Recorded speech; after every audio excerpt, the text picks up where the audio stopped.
नमस्कार फ्रेंड्स, नेहमीचाच आपला आपुलकीचा प्रश्न, कसे आहात तुम्ही सगळेच मस्त असणार आहात हो ना. आणि आता बऱ्यापैकी लॉकडाऊनच्या अटी शिथिल केल्यामुळं तुम्हीही तुमचं लाईफ आता एन्जॉय करत असणार आहात. तर बाळांनो, तुम्ही जे मला सिलेबस पाठवला होता सेकंड सेमचा, त्यातलं युनिट फर्स्ट आपण जे स्टडीला सुरुवात केली होती, त्याच्यामध्ये आपण पार्लमेंट बघितली, प्रेसिडेंट बघितला, काउन्सिल ऑफ मिनिस्टर्स बघितले. ह्या सगळ्या गोष्टी बघताना त्याच्यानंतर मी तुम्हाला कालच्या म्हणजे 2 दिवसापूर्वीच्या आपल्या डिस्कशनमध्ये मी तुम्हाला असं सांगितलं की तुम्ही थोडंसं स्टेट एक्झिक्युटिव्ह बघा, गव्हर्नर बघा, विधानसभा आणि विधान परिषद वाचायला सुरुवात करा. तर आपण थोडंसं आज गव्हर्नर बघणार आहोत, म्हणजे गव्हर्नर कसे अपॉइंट होतात किंवा विधानसभा म्हणजे काय, विधान परिषद म्हणजे काय, हे सगळं आजच्या आपण व्हिडिओमध्ये बघणार आहोत. आणि नेक्स्ट मात्र आपण बिल बघणार आहोत, ऑर्डिनरी बिल आणि मनी बिल. तर आत्ताच आपण सुरू करतात आपल्याला द स्टेट एक्झिक्युटिव्ह हा जो चॅप्टर आहे हा आर्टिकल 153 म्हणजे 153 ते 167 म्हणजे 167 पर्यंतची काही आर्टिकल्स आहेत ती related to the state executive आहेत. मग स्टेट एक्झिक्युटिव्हमध्ये बघताना आपल्याला सुरुवात करूया ती आपण गव्हर्नरपासून. गव्हर्नर हे स्टेटचे एक्झिक्युटिव्ह हेड आहेत.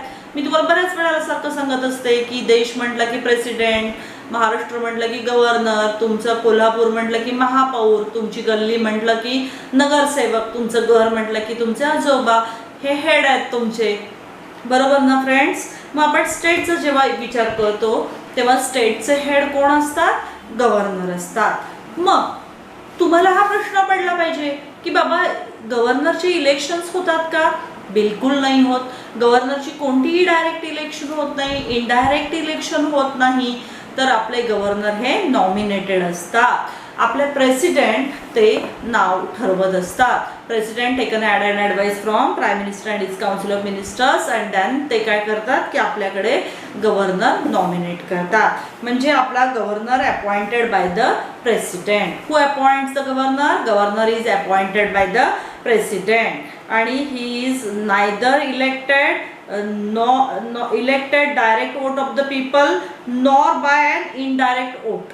म्हणजे त्याची डायरेक्ट लोकांच्याकडून इलेक्शन होत नाही किंवा इनडायरेक्ट प्रेसिडेंट सारखी सुद्धा इलेक्शन होत नाही. मग आपल्याकडे गव्हर्नर होण्यासाठी काय क्वालिफिकेशन लागतंय? He must be a citizen of India, he must be completed 35 years of age and rules and regulations which are laid down under the law that must be satisfied by him. त्याच्यानंतर suppose he is a member in either house or in a legislative assembly or council, then when he is going to appoint as a governor, then automatically he needs to vacate his seat in that house. मग त्याच्यानंतर त्यांचा कार्यकाल किती काळाचा असतो? तर 5 वर्षासाठी आपल्याकडे गव्हर्नर अपॉइंट केले जातात. पण प्रेसिडेंटना जर वाटलं तर ते त्यांना रिमूव्ह करू शकतात. डिसमिसल गव्हर्नरना करायचा राईट प्रेसिडेंटला आहे. आणि आपल्याकडे ही जी काही इलिगल प्रॅक्टिस म्हणूया किंवा कॉन्स्टिट्यूशनची पायमल्ली म्हणूया, त्याचं एक छानसं उदाहरण म्हणजे 1989 जेव्हा VP सिंगांचं गव्हर्नमेंट आलं तेव्हा त्यांनी काँग्रेसनी अपॉइंट केलेल्या सगळ्या गव्हर्नर्सना काढलं आणि त्या ठिकाणी त्यांच्या मर्जीतले गव्हर्नर घेतले. Same era was repeated again.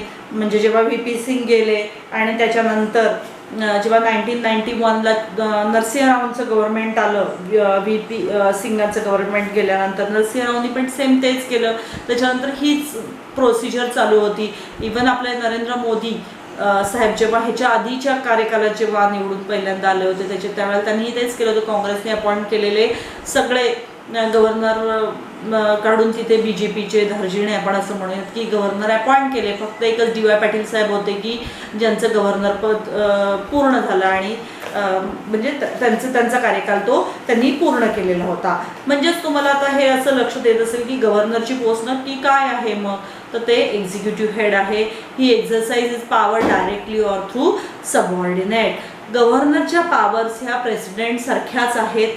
फक्त गव्हर्नरला मिलिटरी पॉवर नाही आहे, इमर्जन्सी पॉवर नाही आहे आणि डिप्लोमॅटिक पॉवर नाही आहे. I am repeating again friends, powers are same as a president. म्हणजे prorogue the house, dissolve the house, summon the houses, हे सगळे राईट गव्हर्नरला पण आहेत, जसे प्रेसिडेंटला आहेत तसे. पण मिलिटरीची जी पॉवर आहे ती फक्त प्रेसिडेंटला आहे. Diplomatic power we already seen in president's power to appoint the ambassadors. तर ही फक्त पॉवर प्रेसिडेंटला आहे, गव्हर्नरला नाही. During the emergency also whole and sole power vested in the hands of president. गव्हर्नरला त्या पॉवर्स नाही आहेत.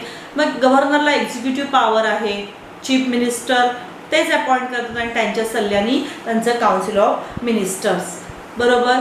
त्याच्यानंतर प्रेसिडेंटला काय आहे, लेजिस्लेटिव्ह पॉवर आहे to summon the house, to prorogue the house, to dissolve the house, to conduct the session. All these powers are there to the governor as equivalent to the president, no doubt at all. बरोबर. Even governor nominates members in the legislative council, त्याच्यामध्ये त्याला nominate करायचा right आहे. उलट त्याची power प्रेसिडेंटपेक्षा wider आहे तिथे. तर ह्या सगळ्या पॉवर्स असताना अजून एक चर्चा करू शकतो आपण की pardoning power of the president. Pardoning पॉवरमध्ये पार्डनिंग पॉवर ऑफ गव्हर्नर, तर प्रेसिडेंटला वायडर पॉवर आहे than the governor. Mercy petition फक्त प्रेसिडेंटकडे जातं, गव्हर्नरकडे नाही. म्हणजेच प्रेसिडेंटला वायडर पॉवर आहे. तुम्ही त्याच्यासाठी नानावटीची केस जरूर पहा, त्याच्यामध्ये तुम्हाला लक्षात येईल की गव्हर्नरनी आपल्या पॉवरचा कसा यूज केलेला होता. आणि I am repeating the name of that case, KM Nanavati versus state of Bombay. ही केस तुमच्याकडून एक्झाममध्ये एक्सपेक्टेड आहे की ती यावी असं मला वाटतंय.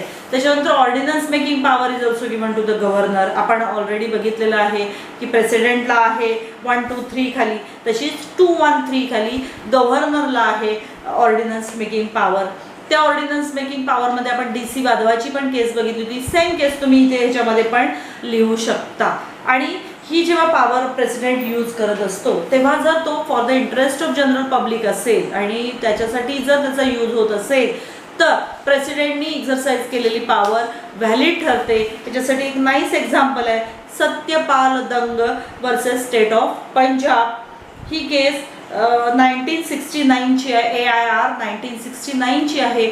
त्यावेळेला जेव्हा स्पीकरनी 2 महिन्यासाठी प्रोरोग्यू द हाऊस डिझॉल्व केलं, 2 महिन्यासाठी प्रोरोग्यू द हाऊस केलेलं होतं आणि तो मार्च महिना होता. आणि त्यावेळेला आपल्या ह्याच्याशी रिलेटेड म्हणजे फायनान्शियल बिल पास करणं गरजेचं होतं, पण त्यावेळेला स्पीकरनी त्याच्यामध्ये लीड घेतलेलं नव्हतं. आणि त्याचं असं म्हणणं होतं की मी एकदा पास केलं, म्हणजे मी एकदा ऑर्डर इश्यू केली आहे ना, 2 महिने नाही तर नाही. पण जेव्हा ऑर्डिनन्स मेकिंग पॉवर करून सेशन कंडक्ट करून ते बिल पास करून घेतलं होतं गव्हर्नरनी आणि हा इश्यू कोर्टात गेला होता. कोर्टाने असं सांगितलेलं आहे की governor is acted properly due to the interest of general public. जेव्हा ते काही निर्णय घेत असेल then that is a proper and valid one. मग त्याच्यानंतर आपल्याकडे काउन्सिल ऑफ मिनिस्टर्स असतात. सेम आपण जे काही आत्तापर्यंत बघितलेलं आहे प्रेसिडेंटच्या बाबतीत आणि पार्लमेंटच्या बाबतीत तसेच आहे. तिथे जसे काउन्सिल ऑफ मिनिस्टर्स असतात तसेच इथे पण काउन्सिल ऑफ मिनिस्टर्स असतात. ते डिस्क्वालिफाईड कधी होतात, एखाद्या पार्टीमधून तुम्ही निवडून येता आणि 1/3 मेंबर त्यातले फुटून दुसरीकडे जातात तेव्हा त्यांची मेंबरशिप कॅन्सल केली जाते. म्हणजे फॉर एक्झाम्पल समजा मी काँग्रेसच्या तिकिटावर निवडून आली आहे पण BJPचं गव्हर्नमेंट आहे आणि मला तर BJPमध्ये जायचं आहे आणि मला मंत्री व्हायचं आहे, तर होता येईल का? असं सगळ्यांनीच केलं असतं. That's why they are disqualified. मग ह्या गोष्टींनंतर आपण ह्याच्यामध्ये तुम्ही ह्याची जयललितांची केस पण लिहू शकता की मी जी तुम्हाला ऑलरेडी सांगितलेली आहे. चीफ मिनिस्टरना अपॉइंट कोण करतं? गव्हर्नर करतात. गव्हर्नरना शपथ कोण देतं? तर चीफ जस्टिस ऑफ हायकोर्ट देतात, ते त्यांना शपथ देतात. त्याच्यानंतर मग आपल्याकडे 2 हाऊसेस आहेत. कुठली आहेत ती? Legislative assembly and legislative council. Legislative assembly and legislative council. आपल्याकडे कॉन्स्टिट्यूशनमध्ये त्याला बिकॅमेरियल ऑर युनिकॅमेरियल लेजिस्लेचर्स असं म्हणतात. I am repeating my words again friends. Bicameral म्हणजे जिथे 2 हाऊसेस आहेत, legislative assembly and legislative council. Legislative council हे महाराष्ट्र, मध्य प्रदेश, कर्नाटका, उत्तर प्रदेश आणि बिहार ह्या 5 स्टेटमध्येच लेजिस्लेटिव्ह काउन्सिल आहे. बाकीच्या ठिकाणी लेजिस्लेटिव्ह काउन्सिल नाही आहे, तिथे फक्त आणि फक्त लेजिस्लेटिव्ह असेंब्ली आहे. पण ह्या 5 स्टेटमध्ये लेजिस्लेटिव्ह असेंब्ली ॲज वेल ॲज लेजिस्लेटिव्ह काउन्सिल आहे. मग लेजिस्लेटिव्ह असेंब्ली म्हणजे काय? विधानसभा. विधानसभेमध्ये काय आहे? कमीत कमी आम्हाला 60 तरी मेंबर पाहिजेत आणि जास्तीत जास्त 500 मेंबर्स. ह्या रेशोप्रमाणे त्याच्यामध्ये आपण मेंबर्स घेतलेले असतात. ह्यांचा कार्यकाल 5 वर्षाचा असतो. तुम्हाला माहिती आहे सेम आहे वरती जे आहे तसंच. लेजिस्लेटिव्ह काउन्सिल म्हणजेच विधान परिषद, ह्यांची इनडायरेक्ट इलेक्शन होते. ह्याचे जे मेंबर्स आहेत ते 1/3 येतात म्युन्सिपाल्टीतून येतात, 1/12 येतात, परत 1/12 येतात पदवीधर मतदारसंघ आहे, हायर सेकंडरी स्कूल आहे, त्याच्यानंतर लेजिस्लेटिव्ह असेंब्ली आहे आणि 1/6 नॉमिनेटेड बाय द गव्हर्नर. अशा पद्धतीनं आपल्या विधान परिषदेमध्ये मेंबर्स असतात. त्याचे 1/3 मेंबर्स लेजिस्लेटिव्ह असेंब्लीच्या पद्धतीनं 1/3 मेंबर्स याच्यामध्ये असणं अपेक्षित आहे, पण 40 पेक्षा कमी असता उपयोग नाही. मग ह्यांच्या क्वालिफिकेशन्स काय आहेत दोघांच्यामध्ये? सिटीजन ऑफ इंडिया आहे 25 years, legislative assembly 30 years, legislative council, आणि त्यांनी जे काही पार्लमेंटने नॉर्म्स लेट डाऊन केलेले आहेत त्या नॉर्म्स प्रमाणे ते क्वालिफाईड असले पाहिजेत. Disqualification you know very well friends. If he possess the profitable office, he is unsound mind, he is corrupt, insolvent, then he is disqualified. मग त्यांना आपण काय करू शकतो? डिस्क्वालिफाय करतो. ना लेजिस्लेटिव्ह असेंब्लीमध्ये कोण कोण असतं? स्पीकर आणि डेप्युटी स्पीकर असतात. ते म्हणजे लेजिस्लेटिव्ह असेंब्ली चालवतात, त्यांच्या मार्गदर्शनाखाली सेशन्स चालतात. आणि आपल्याकडे विधान परिषदमध्ये कोण असतं? Chairman and deputy chairman. तुमची एक गोष्ट लक्षात येते का बघा, राज्यसभेमध्ये जे चेअरमन असतात ते व्हाईस प्रेसिडेंट असतात. Vice president is ex officio chairman of the Rajya Sabha. तसे इथे गव्हर्नर मात्र ex officio chairman of the council of states नसतात. ते विधान परिषदेचे एक्स ऑफिशियो चेअरमन नसतात. म्हणजे आत्ताच आपण काय काय बघितलं? गव्हर्नर बघितला, लेजिस्लेटिव्ह असेंब्ली बघितली आणि लेजिस्लेटिव्ह काउन्सिल बघितलं. ह्याची थोडक्यात ओळख मी तुम्हाला आजच्या लेक्चरमध्ये करून दिलेली आहे फ्रेंड्स. आता आपण उद्या म्हणजे नेक्स्ट जे काही आपलं सेशन असेल त्याच्यामध्ये आपण बिल कसं पास होतं, ऑर्डिनरी बिल, मनी बिल, ह्याच्यावरती तुम्हाला शॉर्ट नोट किंवा ब्रॉड क्वेश्चन येऊ शकतो.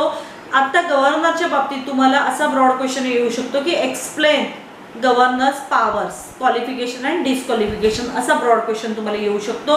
प्रेसिडेंटच्या बाबतीत पण मी तुम्हाला तसंच सांगितलं होतं की प्रेसिडेंटचे explain the qualification, disqualification and powers of president असं येऊ शकतं. तसंच गव्हर्नरच्या बाबतीत पण येऊ शकतं.